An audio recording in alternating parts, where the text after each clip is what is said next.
Unscripted.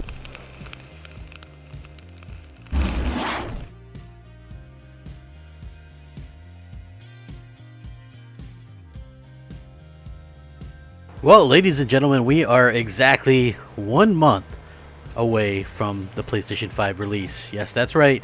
Exactly 1 month from today, hopefully, myself and all of you fine folks will have that lovely PlayStation 5 in your hands, on your entertainment centers, basking in true next generation greatness.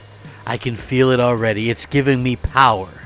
As the hours go by, as the days go by, I am enthralled with the PlayStation 5. Seriously though, a month away. That is awesome. Who'd have thought with how this year has turned out that we would have something so awesome to look forward to? And we know that it's happening. We know that it's coming. We know that it's not delayed. We know that the games are going gold already. We know what we're going to have. And we know next year is going to be even better. Yeah. Next year, because a new year starts, doesn't necessarily mean that lockdowns will stop or that the pandemic will be over.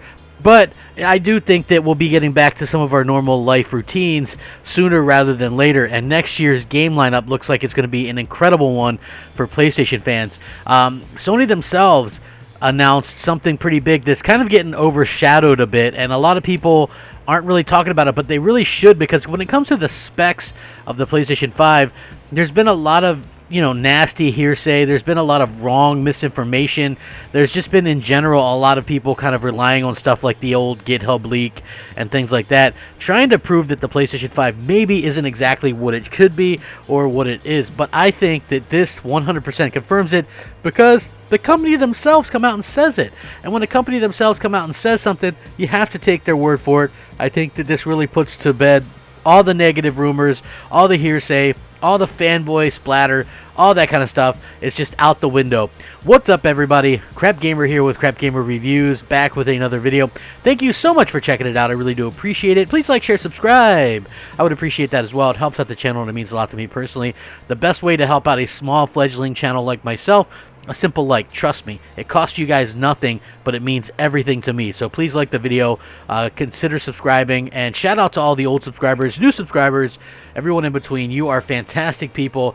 It means the world to me that you give me your support and things like that. Thank you so much. So again, we had a lot of people talking about the different specifications of the PlayStation 5 and exactly what Sony had inside the box. Now we've had an official teardown, and even with that, we're still seeing some interesting things kind of come out. People with some like magnifying glasses kind of spotting some things that maybe we didn't know before, some details that we didn't see before, and it does really make you kind of sit back and just be in awe of what Sony was able to accomplish with the building of the PlayStation 5.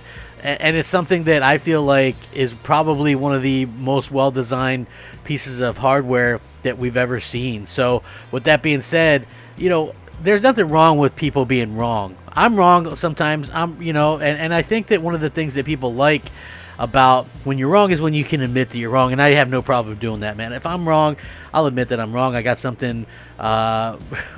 I get it wrong all the time. That's life. Nobody is perfect. Let's just be honest with you, right? Like, I see people kind of argue with me that I'm wrong this time or wrong this time, and they might follow somebody else on YouTube or on social media, and they're sitting there saying that I'm wrong a lot, when the fact of the matter is, the person that they're following or they're looking up to, or the videos that they prefer or whatever, are from people who have been wrong too. So, and the difference is those people maybe didn't even admit that they were wrong. Okay, like this happens quite a bit. So for me personally, it's just one of those things. I tend to get the short end of the stick when it comes to that. But Sony themselves came out right and confirmed some very interesting stuff, and I wanted to jump into it. So there was a lot of stuff about RDNA and what it means and the architectures and things like that, despite the fact that AMD themselves had said that it was RDNA 2 architecture, and that it was, realistically just a really great implementation of it. Yes, it's some custom parts to it. But now with the teardown, they actually reconfirmed this as well. The PS5 teardown, which Sony aired on their YouTube channel, has confirmed that the new console will actually have RDNA 2 architecture after numerous rumors suggested that it might be RDNA 1.5 or 1 or use parts of RDNA 3 architecture. AMD's RDNA 2 is the next generation graphics architecture from the company that replaces the Radeon GCN graphics architecture, which was used in the PS4 as well as the PS4 Pro. Now, fans had made an assumption, I wouldn't say PlayStation fans, but some fans made an assumption that the PS5 would have RDNA 1.5 due to the console being less powerful than the Xbox Series X. But it seems like those concerns weren't warranted, as RDNA 2 has been confirmed for the PlayStation 5, and they even mentioned that in the teardown itself. All the PS5 news obviously comes exactly 1 month before the console is set to release in November 12th, and then I believe November 19th as well. So again, this is something that a lot of people will probably have to look to, and then they'll say, well, you know, what does that all mean? Do we really know what it means? Well, what we do know is that it means that the PlayStation 5 is going to take full advantage of things like ray tracing and those kind of aspects, and we know that their games actually have quite a bit of ray tracing involved with them as well, just from even what Sony have said, but even some things that Digital Foundry have said. And I'm not saying that I'm a huge Digital Foundry mark or anything like that. I think that, you know, they kind of do their job or whatever, but I think that, like with any company, they can, you know, play favorites or have favoritism or whatever, and just, I don't necessarily look at it as being biased. I just think that, like with an instance, they got to tear down the Xbox Series X, and, you know, that's good for business for them. Whereas the PlayStation 5, they did their own teardown and kind of showcased it to everybody, and maybe Digital Foundry was a little bit salty over that fact. And again, not that it's the end of the world or anything like that, but I feel like they probably were just a little bit upset that they weren't able to actually go out there and kind of tear it down for themselves. Obviously, Sony is keeping kind of tight lids on the PlayStation 5, and it is believed anyway that the reason why they're so tight-lipped on the PlayStation 5 right now is because a lot of the stuff that they're showcasing in terms of the UI are state-of-the-art stuff, like stuff that we've never seen before, and things that people realistically probably have never you know, seen in a console before. And there's rumors that state that, you know, that they were trying to set this up in such a way that Microsoft wouldn't have time to copy it. Now, would Microsoft really copy it or be able to copy it right away? You know what? I don't know if that would be the case. You know, but still, I think Sony has a point and has a right to keep things kind of on the down low and to keep people kind of in the dark on what's going to be offered.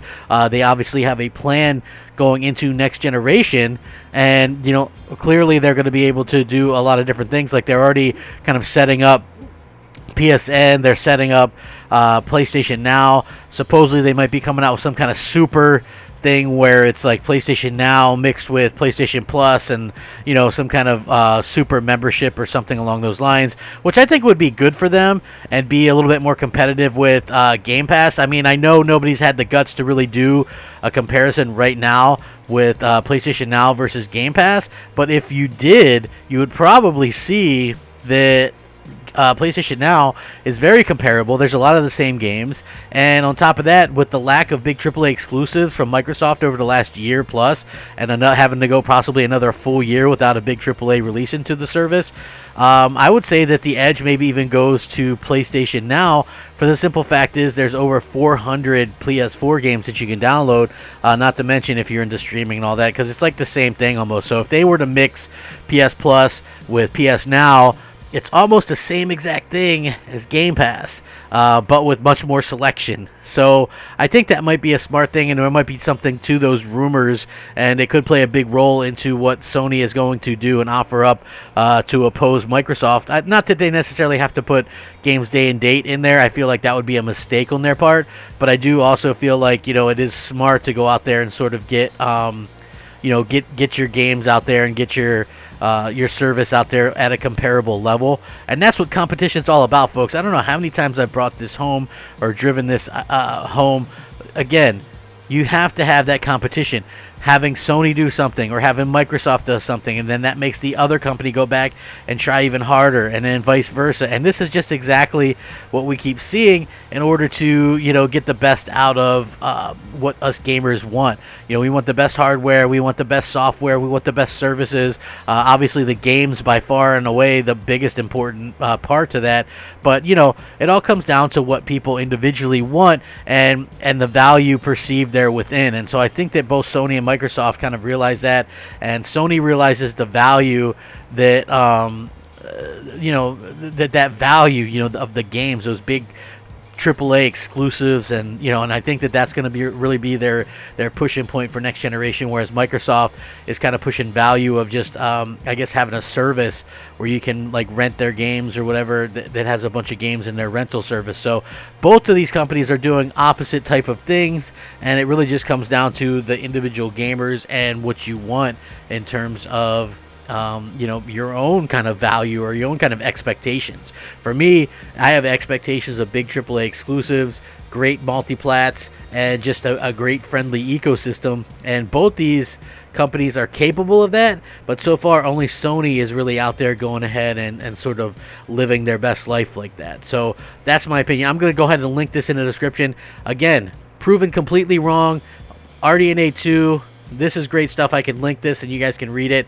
Let me know what you think. If you want to hit me up on Twitter at @the_Crapgamer, Xbox Live, MOH like Medal of Honor, Space Crapgamer, or PSN just Crapgamer, and I respond to everybody. So feel free to hit me up. We'll talk video games. Even if you disagree with me, we can talk and have a civil discussion. That's what's great about this. So let me know what you guys think. Please take care of each other.